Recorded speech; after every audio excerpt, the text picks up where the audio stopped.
What's up, everybody? We are back at Around the Mat Pod.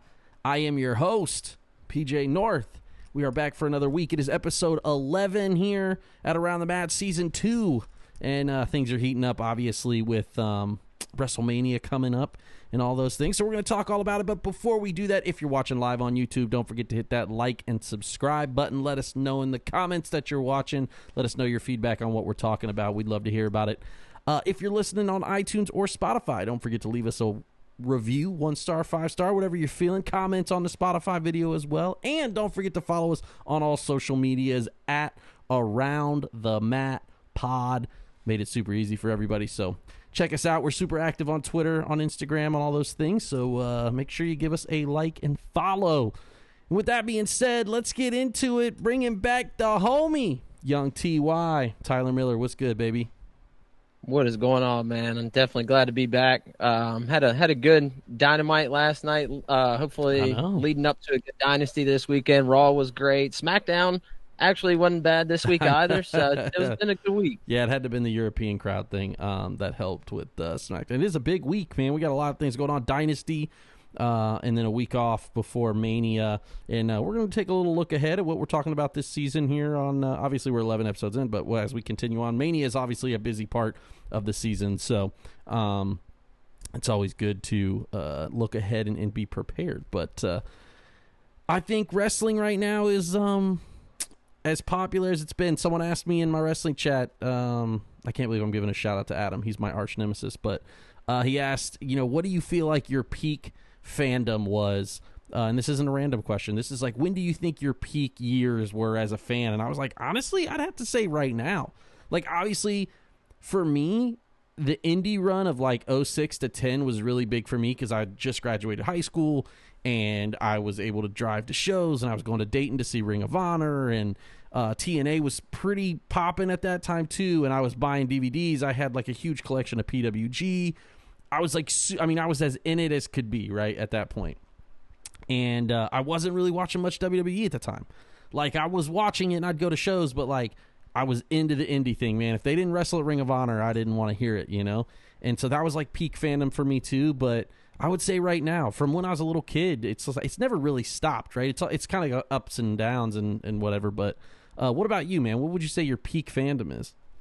What years? I would have to say it's probably a tie for me between definitely now. Of course, going to a lot more shows as I'm older, understanding it a lot more. Yeah. I feel like one thing that I, as an adult, that I don't like about it as much, and maybe the internet plays into this, but it just dissecting it as much as I do. Man, yeah, dude. Like kind of like everybody does. But also, I would say that during the Ruthless Aggression era, like right when that was starting to pop off, yeah, a lot of people didn't like it, but I did. You had a lot of young stars coming in. Yeah. They were still pushing. It was different in a different way. But similar to the Attitude Era, they were still continuing to push the envelope. And, I was really starting to understand it, and definitely say the Ruthless Aggression Era for sure. Yeah, man, it's crazy to think about, like, when you got started as a fan to where we are now as a fan. Like, if you just started 10 years ago, the business is so different. And if you started 30 years ago like I did, over 30 years, I've been a fan since basically, I remember watching WrestleMania 9, 8 more. I remember watching WrestleMania 9 with my brother and his friends, our next door neighbors. But I also remember vividly watching Royal Rumble where Yokozuna won. So like, I was like peak fandom as a kid because my brother and sister watched it, but like I just never grew out of it. And yeah, it's crazy to think about how much the business has changed in 30 years that I've been watching, 30 plus years that I've been watching, which is crazy to think about too, that I've been doing anything for over 30 years. God, I'm getting old shit. That's a long time. And I'm just about the same. I started watching probably before I can remember, probably 1-2 years old, because my dad and brother, they always watched it. Right. And I guess probably the first thing that I remember really is just very briefly of Hogan and Sting at Starrcade. Okay. And I mean, what better, I guess, depending on who you ask, what better of a match to kind of introduce. When you're a kid, it's all big. It's not like, I think that's a tough thing as we get adults. Obviously here, we're talking about our opinions, right? Because we're watching it so much. But like, when you're watching it as a kid, it's just like everything is so awesome. It doesn't matter, right? It's like from the top to but there's no beginning, there's no mid carders. There's just the guys you like, the guys you don't like, and that's it. So interesting to think about, but yeah, man, fandom right now is I would say it's up there. Just Cody's champion. He's probably the first world champion where I was emotionally invested. So I think 1,000% right now would be peak fandom. But all right, let's get into it as we talk about Cody. The headlines this week, Raw, man. I it kicked off with Cena and Cody. And Cena was absolutely cooking with gasoline. He was crushing it. The first time he did the promo, 2 weeks ago, I really felt like he was like very rehearsed acting it. And this time I really felt like even more passionate, like he's leaned into the heel, like F you to the people, right? And I really loved it. Obviously, I think Cody's the best promo, one of the best promos in wrestling. I would say he's probably top promo. He's just, his vernacular he's articulate. He's able to speak. So I just really love that part. I honestly, dude, I fast forwarded like through most of the rest of Raw because like I was so taken aback by that. I was just like, holy shit. And I watched it, but like, you know what I'm saying? I'm not like as attentive as that was 20 minutes or 20 some odd minutes of that was the opening promo. And I was just like blown away. I would say Cena got the better of Cody on that one. I think Cody crushed him the first time.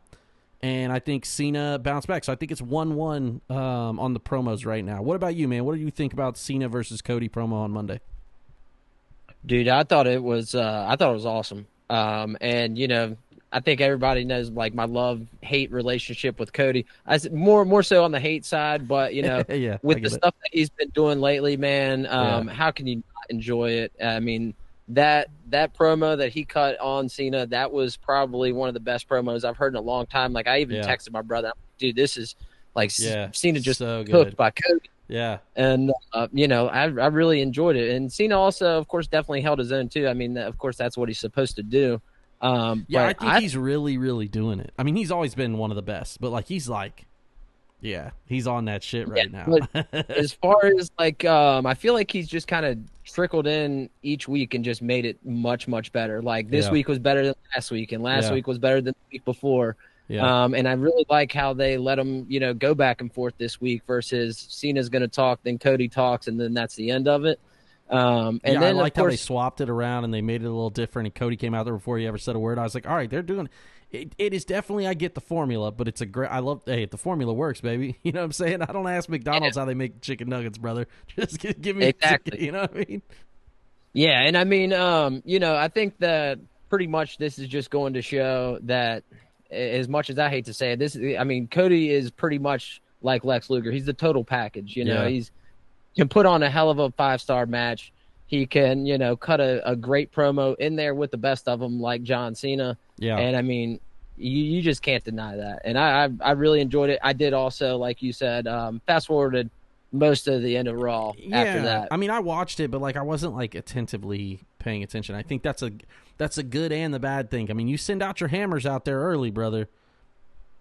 Why even watch the rest of it? Like, you know what I'm saying? Like, you know, and I think that's a. I like that they brought New Catch Republic back.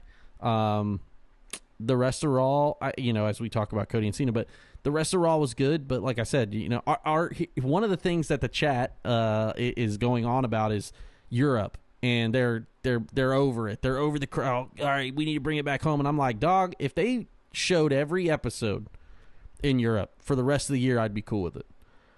I just think that the crowd is better. I don't get annoyed by the chants. I think that the American audience is so self-involved that they're not involved with the show sometimes. You know what I mean? Like I'll tell you this. I almost hate going to American shows. Every time, I've never been to a British show or a foreign show, but every time I go, I'm sat by the worst fans trying to mark themselves out, trying to get themselves over in the crowd. And I'm like, none of you, this show is not for you. We are not here for it. I hate it so much, man. Every time I go, it's the worst. And that bothers me. And so the British crowds, everybody's singing the same thing. I don't think they make it about themselves. I think that they're added to the show. which I think is good. So I don't know. I don't really mind them doing the whole thing in Europe for the last few weeks, and I'm interested to see. Obviously, they're in Chicago, I think, for SmackDown tomorrow, so they're back in America. Something that's been bugging me, dude, and I don't know if it's just me, but what do you think about the drone shots? Because I'm kind of over them. Hold on. The drone, whatever camera they're using on the drone, is the absolute most dog shit camera of all time. Yeah. Dude, so again, in racing, we see drone footage all the time. I see literally drone footage all the time. They use it on the racetracks, all stuff. So I'm used to it also being live streamed with a drone. I have never once seen a bad version. Now, I don't know if it's the lighting that causes their drone camera to be bad, but it is absolute dog shit. It's terrible. It's terrible, worst. dude. It is the worst thing going in WWE production. And coming from, a multi-billion-dollar company, they always like to throw around, how much that Netflix deal is. Like, come on, dude, can't you guys get a better drone? I don't know, man. Maybe there's something behind it that they can't tell us, but I know it is dog shit. I hate it. It's so bad. It's funny that you brought that up. So, you're talking about Cody. Who would you want as your world champion right now? Like, who do you want to be world champion if it's not Cody? Or WWE champion, not world champion, but honestly, I would like to see Rollins with it again. Okay, I love Rollins too, so that's fair. I do just think Cody with the champion, it's good. It's been good so far. But just of course that chase, Cody, and of course we don't know if it would be the similar story if it was not the quote unquote story and him chasing Roman Reigns. I will say that the thing about Roman Reigns being the story is that Roman really wasn't the story for me. Like it was just Cody is there and Roman happened to be there. You know what I'm saying? Right. Like for me, and again, that's not like Roman hate. That's just like I don't think Roman's ever done anything by himself. Like I don't think Roman has ever made any of the stories. Everything that Roman's been a part of, someone else, and that is obviously a little hater of me, but at the same time, like objectively thinking about it, Cody's story is Cody's story regardless of if Roman's the champion, right? That's why I'm saying Cody made it, not Roman. But I do get what you're saying. So I would love to. I do love Seth. I mean, I think Seth's amazing as well. I don't know if he'll ever touch the WWE title again. Yeah, and honestly, I'm okay with with Cody being the champ for now. You know, it's been well so far. Sure. I mean, can't complain about any of the matches that he's had so far. I would like to see him go up against Orton, which I do if he wins. If he wins, I think that has to happen, right?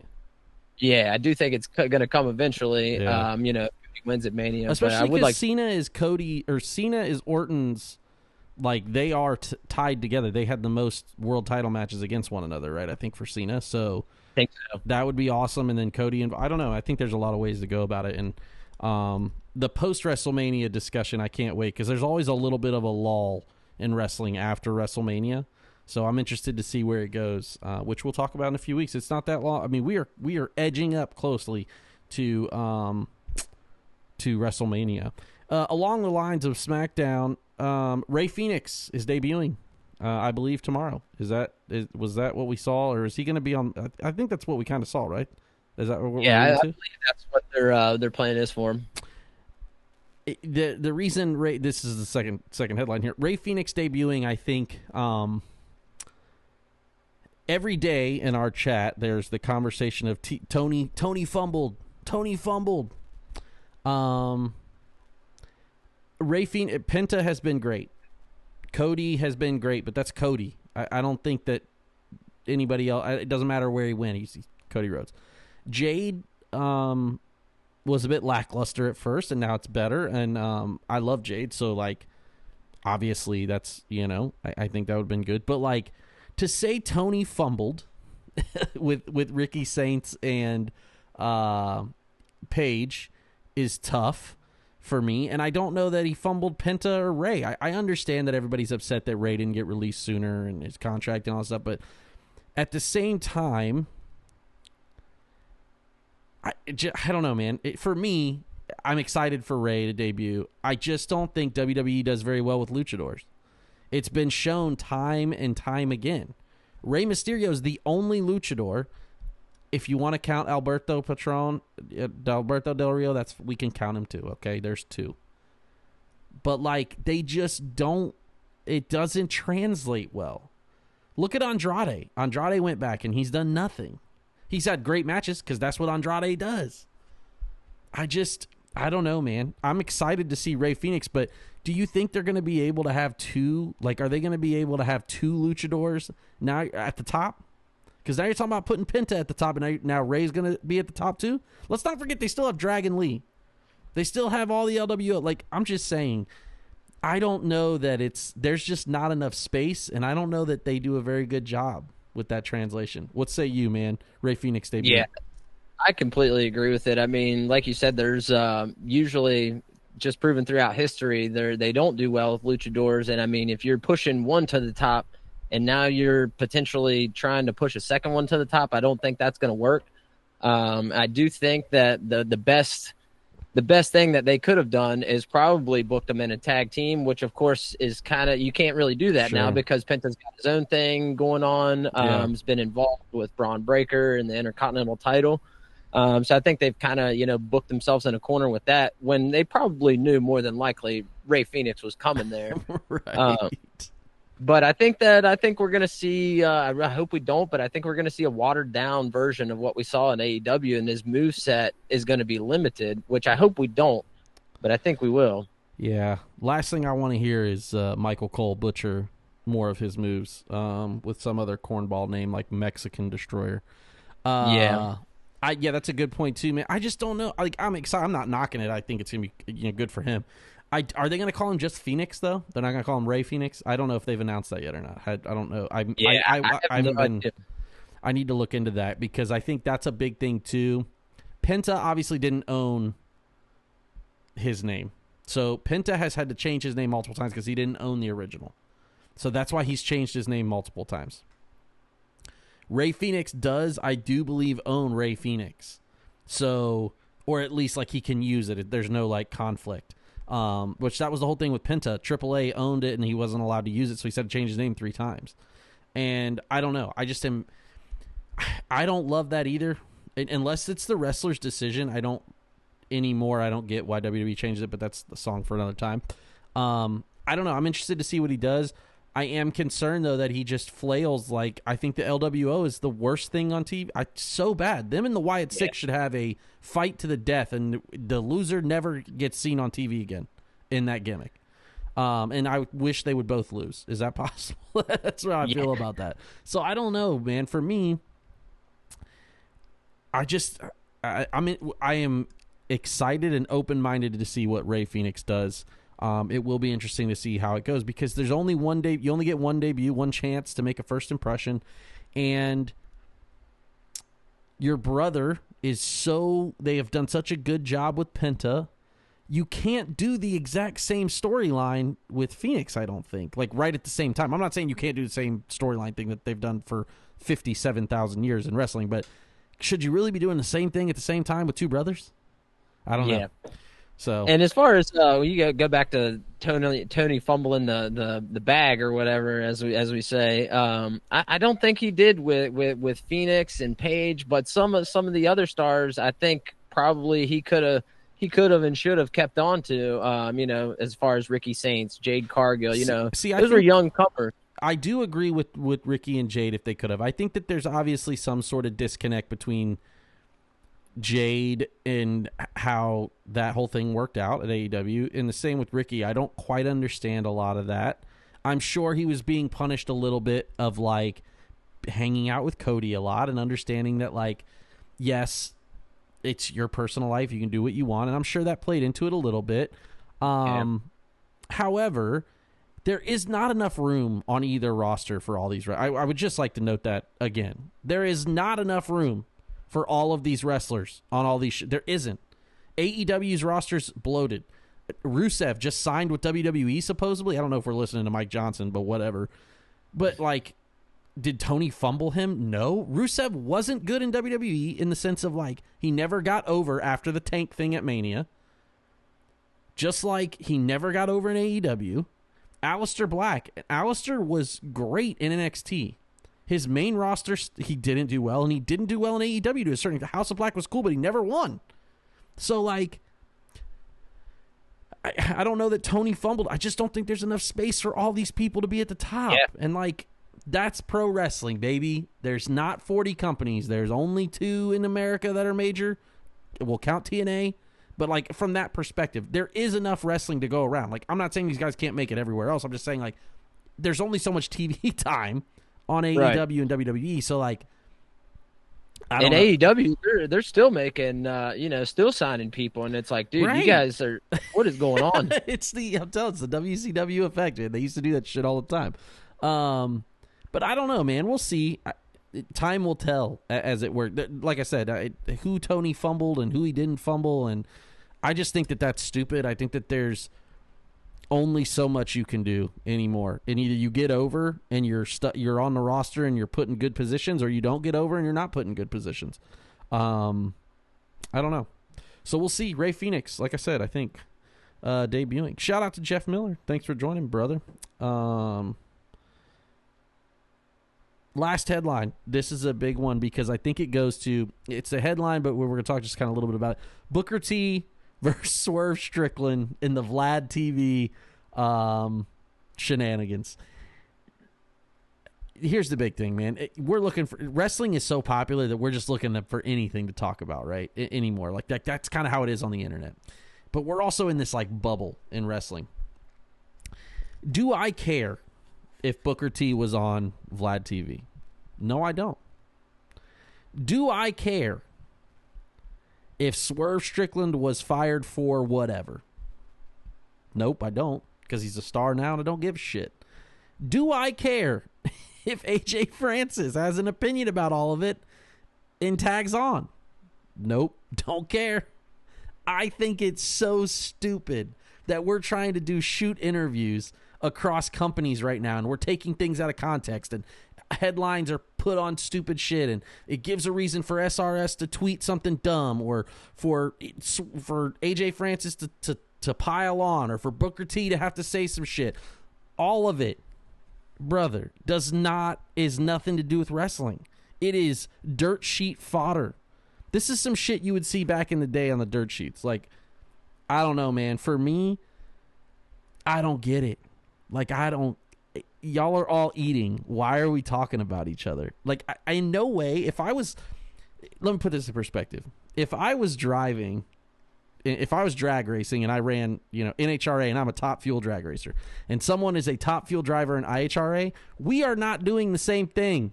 We are doing 2 different things, and it doesn't matter. We are not connected. So why are they talking about each other? I understand that Vlad's whole thing is part of that. That's what they do. It's shoot interviews, so they have headlines and stuff like that. But for me, man, it made for a lot of Twitter, and I hated all of it. What say you, man? Dude, I'm completely on the same page. I'm going to start off by saying Vlad TV just sucks, dude. I mean, everything he does. He is the I would say almost originator of clipping. Oh yeah, he's been the clickbait guy. He knows how to make a headline and get clicks for sure. Yes, I guess the reason for that, and maybe it's the same way artists release singles and then put them on the album to get those plays for that to count. But he clips every single interview he does to like 10-minute clips before he puts it out, and it's super annoying. It's all just clickbait bullshit trying to get you to watch it, and. Other than that, it's like Booker T and Swerve going back and forth. I don't care about it. Swerve saying that, WWE holds black wrestlers down, where, over the years, we've definitely seen some cases of that. And if anybody knows that, I feel like it probably should be Booker T, because he definitely got dealt a shitty hand, a few different times. Yeah, I mean, losing to Triple H is the number one thing. That's the thing, is I think I get Swerve's point too. And I didn't watch the whole interview. I watched enough long of it where I didn't see the clip. I saw the actual interview, but I didn't watch the whole thing. But to Swerve's point too, obviously I'm not in that situation, and neither are there's not a single fan out there who's in that situation.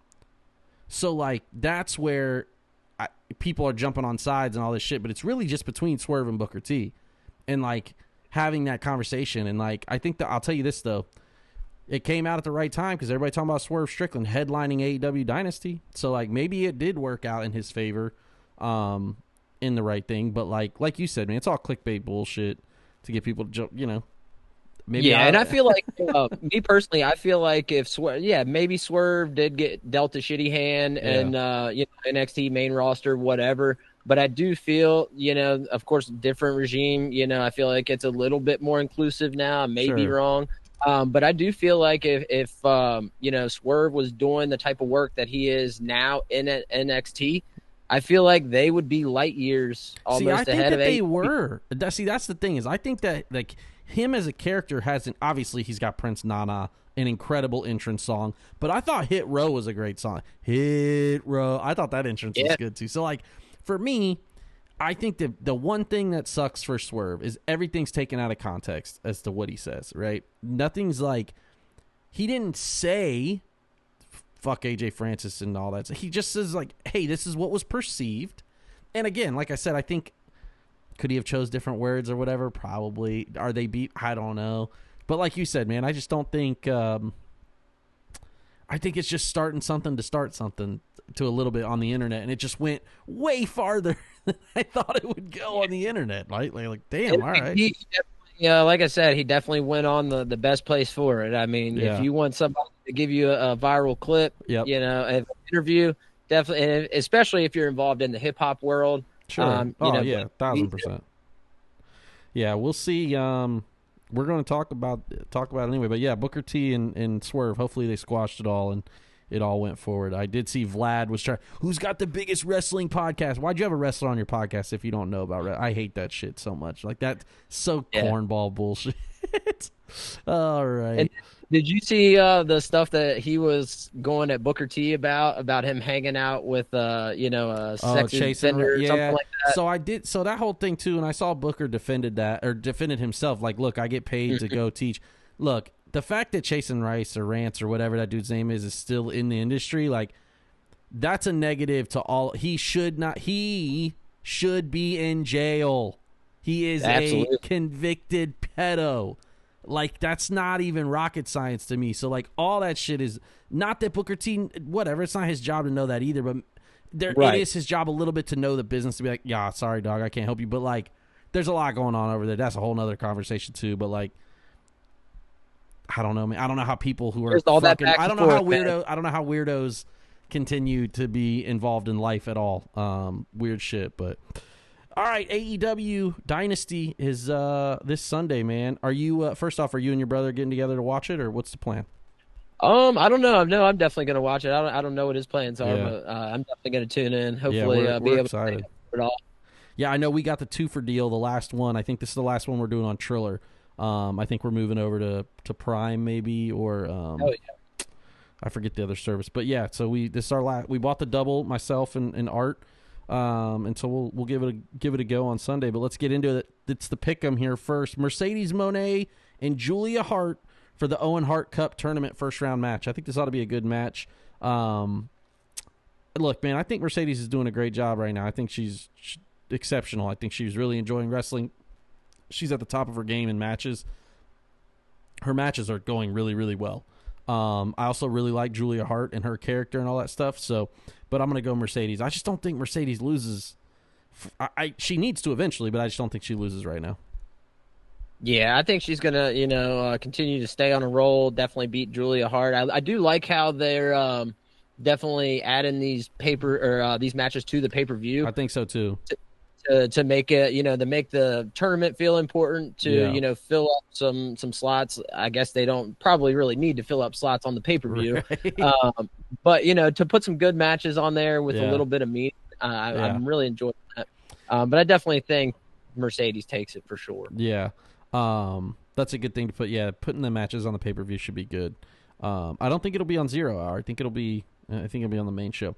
This right here match is unbelievable. I can't even believe we're going to get to witness this. Ospreay versus Kevin Knight. Let me preface this for all. If you're listening to the podcast and you like wrestling, this match right here, Kevin Knight is, and we talk all about. I didn't get into the whole like dirt sheet thing about Kevin Knight. People saying like, oh, he got signed up. They wanted him to do a tryout with WWE, and AEW just signed him. And I'm not getting into all that because I don't know the real truth. But I do know that we're getting Will Ospreay and Kevin Knight at the pay-per-view first round match for the Owen Hart tournament. Kevin Knight and Will Ospreay. Who you picking? I'll be honest, I don't know much about Kevin Knight. Man. I have, of course, I saw the match with him and Ospreay teaming up last night, and he was just on Collision too, right? Yeah, he made his debut. Yeah, I saw that as well. Super impressive. I mean, like you said, dude, he's so wrestling good. 101 right there. But man, him and Ospreay, they're gonna definitely tear the house down, and I think he'll probably take it. Yeah, I think the good thing about this is that there's no other matches on the card quite like this. Obviously, you have the three-way with we'll talk about the triple threat, but there's no other matches like this where you have to compare like there was the last pay-per-view where you're trying to pick between which of these actual that type of thing. This is going to be the match you're talking about. Kevin Knight also so good with Kushida in New Japan.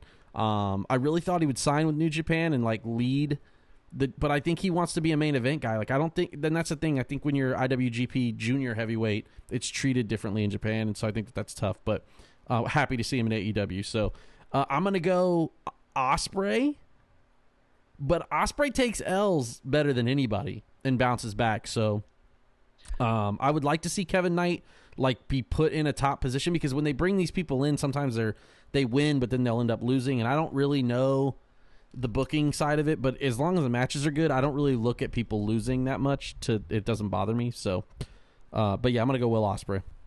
I will say, as far as the Owen Hart Cup, isn't the winner? Are they still getting the shot at All In? Yes. Okay, so in that case, I think Ospreay probably. Yeah, I think you have to do Ospreay. That's what I'm saying. Yeah, I forgot completely about that. Okay. Up next, the Hurt Syndicate versus the Learning Tree. I'll tell you, man, I love Brian Keith. I really do. I hated his Jericho clothing. I liked him better in his headhunter deal or bounty hunter. Yeah, bounty hunter gimmick. I also think Bill could be a star, man, if he could. I don't know. They just got to get away from Jericho and all that shit. But yeah, for the tag titles, Hurt Syndicate versus the Learning Tree. Who you picking?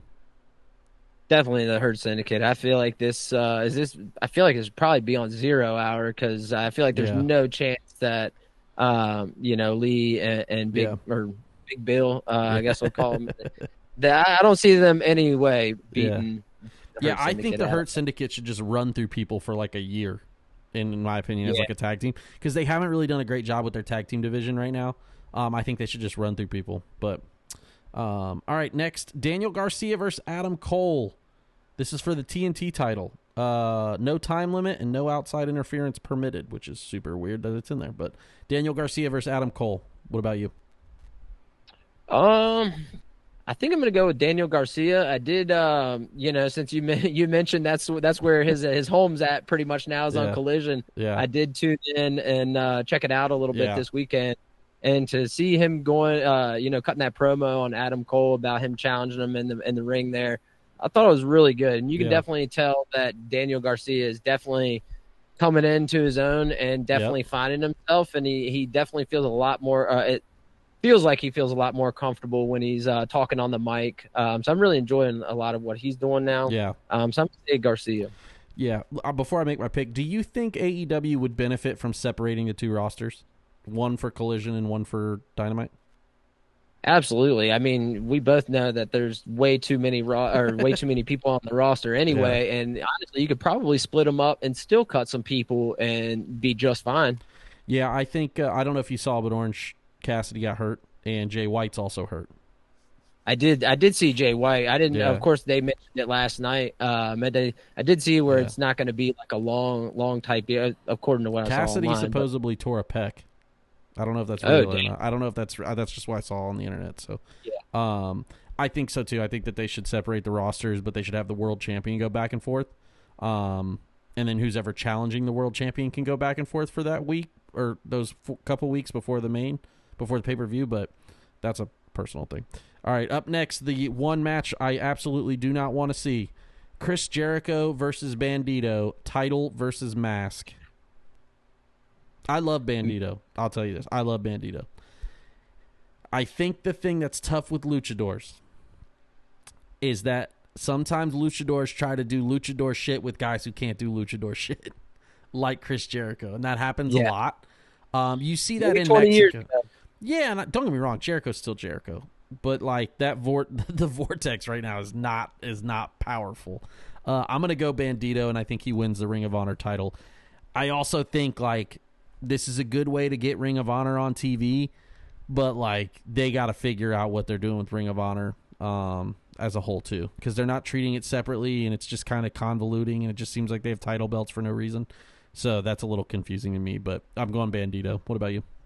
Yeah, no, I agree. I think Bandito is going to win. I do feel like when you're, especially a title versus mask match, I feel like you really got to make a big commitment to take a mask off of somebody. And I just don't see it happening. If you don't here. want those WCW thoughts, if you don't want people saying that shit, then you absolutely do not take the mask off of Bandito. Yeah, and like you said about Ring of Honor, I really do feel like they haven't done shit since Tony Khan bought them. I feel like honestly at this point, I feel like there is indie promotions that I hear are more popular, more successful than what Ring of Honor is. He bought it. Look, I don't know if this is true, but if I was making an assumption based on regular information that's available, readily available information, he bought it because he wants the library and he wanted All In. That's what he wanted, the All In. Like he needed the original All In. The name? No, yeah. He wanted he didn't own the footage. Oh, so he had to buy. Yeah. See, that's why. So my understanding is that he paid for that. But Ring of Honor was. I cannot stress this enough. If you didn't watch Ring of Honor back in the day, but Ring of Honor was such a lifeblood to everybody you see now in WWE at the top wrestled in Ring of Honor. For sure. Their producers wrestled in Ring of Honor. Like, I don't think people quite understand how great it was, and I understand we're talking like from a nostalgia perspective, but it was that good. And it's tough right now because it's so bad, and I don't know it's not that it's bad. It's just I don't even know what they're doing. Yeah. And honestly, I would say, of course, it's you could compare it in two different ways, to kind of two different styles. But I mean, GCW is killing. GCW is the new Ring of Honor. It feels like. Exactly. Exactly. Yeah. We'll see. All right. Death Riders versus Rated FTR. I guess I'll be honest. There are certain things, obviously, and I could say the same thing about WWE. There are certain things AEW does that I'm just like so confused. What are we fucking doing? This is one. Get rid of the trios titles. No one wants them. I don't know a single person who's like, damn, you know what I'm excited for? 6-man tag action. I don't know. None of my friends are. But I do love FTR. So I do think, obviously, they've been teasing the whole thing with FTR. I don't know if y'all saw the FTR match with O'Reilly and them that's been going around on the internet, the clips where it was pretty bad wrestling. You're just like, some people have an off night. Botching is part of wrestling. I'm going to go FTR, though, because I think the Death Riders thing is ending. I hope, at least. Yeah, I kind of do, too. But honestly, man, I do think the Death Riders will probably win. And the only thing that I hope to see come out of this match at all is the whole thing that they got going on as far as the little bit of tension there in FTR. Yeah. I hope they push that and further that a little bit. And I think that could potentially cause them to lose. Damn, a Dax and Cash singles run would be kind of cool, but only as like a feud with each other. Like, because I think obviously we've seen when Cash got hurt with that injury, right, where he tore the tendon in the turnbuckle thing, and Dax had to wrestle all those singles matches. And I was like, fuck, I forgot how much I love FTR and Dax. Like, I love it. So that might be cool. Yeah, I think that that's really all that I'm looking for out of that match. Yeah. If I care less who wins, but I hope they do continue to further that a little bit, because it's been really interesting. The stuff with Dax pushing him down and the whole thing last night on Dynamite, it's really, really good. Yeah, I'm excited. So you're picking Death Riders to win? Yeah, I think I'm going to pick Death Riders. Okay. All right, the triple threat. I think this match is going to be probably match of the night. I do think that Kevin Knight and Will Ospreay might be close, but I think this is going to win. Kenny Omega, Ricochet, Speedball. I'm going to go Kenny because I don't think they take the title off of him right away. And I think they build to something with Ricochet and Speedball as like a rivalry type of thing or a feud for maybe the next pay-per-view. So I'm going to go Kenny Omega here. Yeah, I think Kenny definitely takes it. I don't see them taking the belt off of him this soon. And I mean, of course, Ricochet's hot. Speedball just got there, but I don't see either one of them taking it off of them. But definitely really excited. It's going to be a hell of a match honestly between that match and then the Ospreay match. I mean, you could have a pay-per-view with just those two there. You know, I wonder how they're going to get involved with Kenny because I do think that they're going to go to Kenny versus Kazuchika at All In or All Out. I think it's going to be awesome. Obviously, I'm a huge Okada fan, and Omega's their Wrestle Kingdom stuff is 3 of the best matches you'll ever see ever. So I'm interested to see how they go to that. I think it'll be cool. And of course, we all know how the internet stuff is, but I've been seeing that they want to combine those titles. Yeah. So of course, that'd be sick too. That'd be a great way to do it. If they could just look, man, if they could just go with like 5 titles. Just 5 is enough. And I understand. I think that what they should do is I think Mercedes should fight this next person here. Mercedes and Toni Storm should fight, and they should combine those 2 titles, the women's titles, at All Out. I think that would be their best bet. I think that those are a way. I think Tony's maybe the best women's storyteller right now in wrestling, potentially. So I don't see why not. But yeah, so Timeless Toni Storm versus Megan Bayne. Man, I feel like this one's going to be a toss-up. I feel like it could go either way. But as a huge Toni Storm fan, I definitely want her to. And I feel like she doesn't even need the belt to continue as over as she is. But I don't think they give it to Megan right away, right? Yeah, I don't think so either. But I mean, man, I don't know much about her, but she looks like a freaking star. Yeah, she is. I tell you, the only thing wrong with her is that she dates Joey Janela. Like, what just terrible taste in men. Jesus, man, I just want to know how somebody like Joey Janela is getting with Megan Bayne, and then he was with Penelope Ford for a long time. Yeah, he was also with the other girl that was signed to. She was signed to NXT and AEW at one point. I forget her name. Yeah, Joey Janela's got a hell of a track record with the worst teeth in wrestling. That's what I'm saying. Dude. I might have to take a couple light tubes or something, you know? Crazy. All right, main event, though. It's Jon Moxley versus Swerve Strickland. Whose house? Yeah, I was saying, you'll laugh at this. I said something to Casey earlier, and I was like, I said something, and she was like, whose house? And I was like, hell yeah, she gets it. That's how you know someone's over if she's saying it. Who you got here? Swerve or Jon? Man, I do feel like Swerve takes it. I feel like it could go either way, though. I feel like there's going to be some bullshit that happens at the end. But I do hope that. I feel like, of course, the Death Riders are going to get involved, all of them. I just don't see how Swerve isn't the world champion. I mean,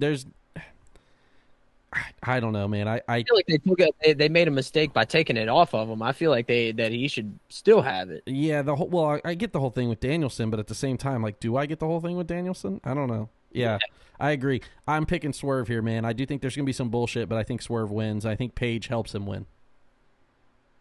Okay, yeah, that would be cool. I was really expecting Paige to come back through the curtain last night. Yeah. After they separated, after the Death Rider started, beating up on him. Yeah, I was like, man, I feel like Hangman's just gonna come back in at any time. Yeah, I think that they should do. I think they should do Swerve and Hangman Iron Man match, at All Out. Dude, that'd be a hell of a match. Yeah. And then, I mean, they're before, and I mean, even the little conversation that they had there in the back last night was great. They did a great job. Great job. Yeah, dude. Their storytelling, I feel like, of course, they could improve in some angles, but of course, so could WWE. But that's what I'm saying. If you're looking at it, dude, like someone, Mario said this in the chat. He's like AEW be the only company where they do exactly what you told them to do. They got more character driven, and now you're telling them they're too character driven. Yeah, and that's the thing, dude. It's been for me. I feel like it's been night. Storytelling. You Their got 2025 has been amazing. Yeah. It's been a great year for AEW, and I feel like hopefully they continue to get better with it, and push some of the younger guys to make some new stars and really solidify themselves. I think if you just look at the people on this card, okay, if you took just this card, you have a bunch of stars, and you still have MJF, Kazuchika Okada, Kyle Fletcher, Mark Davis, Konosuke Takeshi. You still have those guys not wrestling. Like, that's how good they still have it. And, like, you don't have to do too much more. You could do it just, like, you know what I'm saying? Like, they have a lot going on. So, I don't know, man. Yeah. And that's where I do feel like they could really, really benefit from that roster split. I think Whereas, so too, yeah. You're not trying to fit everything in on, a very limited amount of TV time. Sure. You split them up. You give certain Sure. stars here, certain stars there. And I mean, we really saw what it did for, SmackDown and Raw back in the day, building new superstars. Why not? And then you can use Ring of Honor as your NXT. You know what I'm saying? You guys can call them up. Treat it like the NBA. Hey, you want to call somebody up? You call them up from Ring of Honor and they get a 10-day contract or whatever. There's a lot of ways to go about it and treat it very sports driven to be able to do it. That's just my opinion, but interesting enough. All right, man. AEW Dynasty this Sunday, live on pay-per-view. Join us and let us know your thoughts. Next week we'll talk all about it. All right, man. It's time for the randomizer. The random question this week is, what would be your finisher, and who would you like to feud with in any company right now? Who would be your number one feud? So as we talked about earlier, Cena with Orton is like they're like forever intertwined, right? Triple H and Shawn Michaels, forever intertwined. Bret Hart and Stone Cold, forever intertwined. All those, well, Bret Hart and Goldberg's, miskick. Things like that, right? Like guys that you're tied to forever. So if you could, what would be your finisher? And then who would you feud with if you were a wrestler right now? It's like that's who you're tied to. Man, I do feel like I would say I feel like he's got a lot of life left in his career. I would say MJF. I feel like he's so versatile. I mean, Sure. You look at the stuff he did with Adam Cole, with Jericho. I mean, they did like a freaking like a musical almost. I mean, that was literally, it's a music number with Jericho. It's incredible. It was awesome. And I mean, I feel like, you could do so many things creatively with someone like him. Of course, no one really knows what he's like behind the scenes. So it might be the worst day at work ever, always. Could you imagine that? He just like ends up being the worst thing of all time, but you're forever tied. That'd be terrible. Yeah, he just like actually lives the gimmick. Yeah. He is a prick, all this, But I feel like I'm going to get a lot of hate for saying it. The finisher, dude, did you see Logan Paul, what he busted out this week? Yeah, it is good. I hate Logan Paul's dog shit as a human being, but he can wrestle. I'll give him that. And that finisher was cool. What do you call it? The pulverizer or something? Yeah, dude. It's catchy. It's punny with the with the name there. Yeah. I've never seen anything like that before. I don't know that I've seen. I've never seen anybody do it. I'm sure it's been done, but it's not in that level. So that makes him the doer. I'm cool with that. Yeah, it's a good finisher. But other than that, I mean, of course, a lot of people would probably, pick some of the classics, the 5-star frog. No. You get to do this is your thing. So yeah, I get it. But I'm picking the pulverizer. Yeah, the pulverizer. Yeah. Okay, I like it. Yeah, if I could feud with anybody, right now, it would be.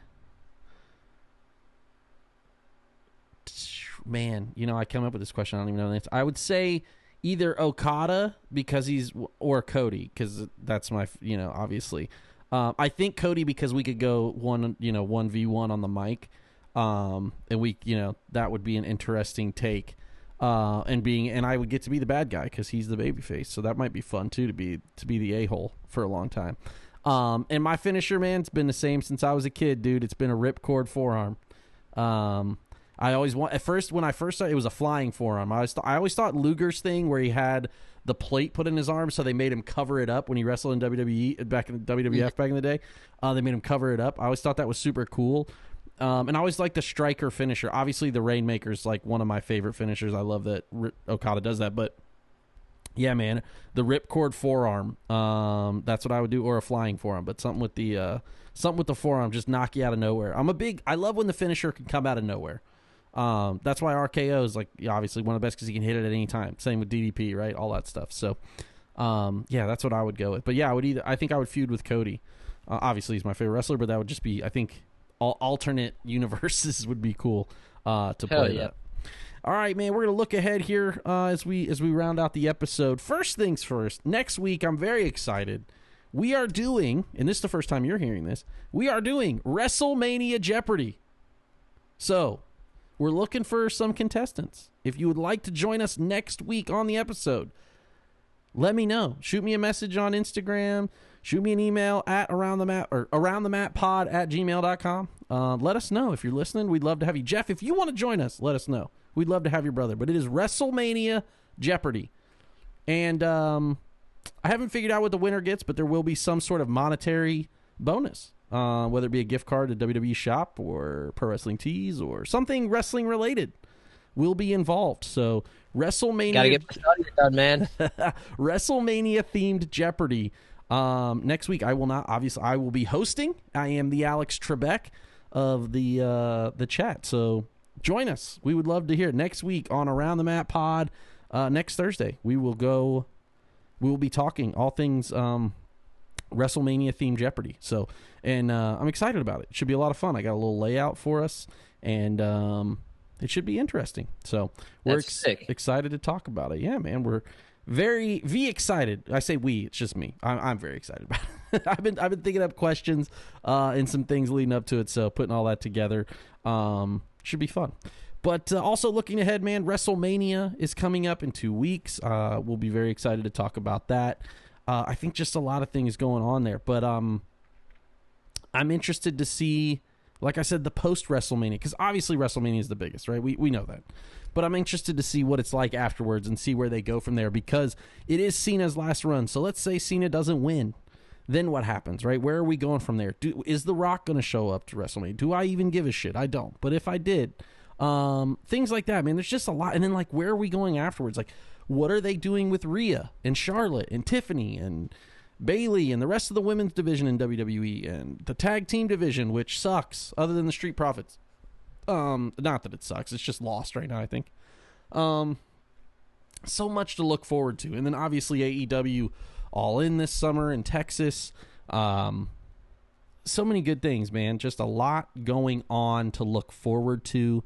And here at Around the Mat Pod, we're excited to keep it going. We hope that you guys are all excited about it as well. What are you looking forward to, man, as we are in Q2? What are you looking forward to in 2025 here in wrestling, Tyler? So it's funny you said the Raw after WrestleMania when you sent me the notes earlier. That was a big thing. That was actually something that I jotted down just to see what that's gonna. The build is always so big. I know. The momentum is always so heavy, moving towards. Of course, that it's a weekend now, not just the one night. But it's just really interesting to see how they reset. Yeah. It's really. They have an off season of maybe 12 hours, something like that. Pretty much, yeah. Yeah, so I think that's going to be really interesting to see where they go with some of the big names, especially Cena, The Rock, how that's all going to play out, especially with his last year coming to an end quicker than we'd like to think. Yep. But I really hope that, especially AEW, I hope that they continue to get better with the storytelling. Hopefully dial in the roster a little bit more, focus on building some more stars up and not just, really relying on, a lot of the guys that came over from Japan, a few years ago. Yeah. All in. I'm trying to, if money's right and should we try go? to make the trip. Should we drive? Should we Dude, drive? It's in Fort Worth. It's 10 hours for me. If you can get to me, what weekend is it this year? I'm not exactly sure. I think is in late July, I think. I know. Is it the 20th? I forget what weekend it is. We'll see. If you make it here, man, we might do it. If you can make it to Nashville, we can make it to Dallas. I was thinking about it. 10-hour drive from here. Yeah, man. I was even thinking about it last year, of course. I was like, man, I just can't do a plane over the pond. But yeah, it's definitely something I've thought about. Really excited to see you know, what kind of turnout they have for a stadium show in the States. Man, that's the weekend of my birthday. It's July 12th this year. And depending on, there's a race that normally happens that week, but that race track is supposedly for sale, so things may change. If it happens and it gets moved, we will do it. If you make it to Nashville, we can make it to Dallas. We can do it. Hell yeah. Yeah, man. I'm definitely definitely looking into it for sure. And, you know, we can talk more about it. But I think it's going to be an awesome show. You know, we've seen how they build up to All In. Every pay-per-view they have is great. Yeah, I have yet to see a miss on a pay-per-view, really. Yeah, so I don't think, of course, that one will be any different, especially at a much larger scale. Yeah. But the whole wrestling world as a whole, I'm just super excited for it. Just continuing to keep growing, getting better. You know, and just keep buying merch and keep being a bigger fan. Same, man. Same. All right, everybody. Well, thank you all for joining us here at Around the Mat Pod, episode 11, season 2 here. We're going to keep it moving. Until next time, next week, don't forget WrestleMania Jeopardy is happening here at Around the Mat Pod. Until next time, when we go around the mat.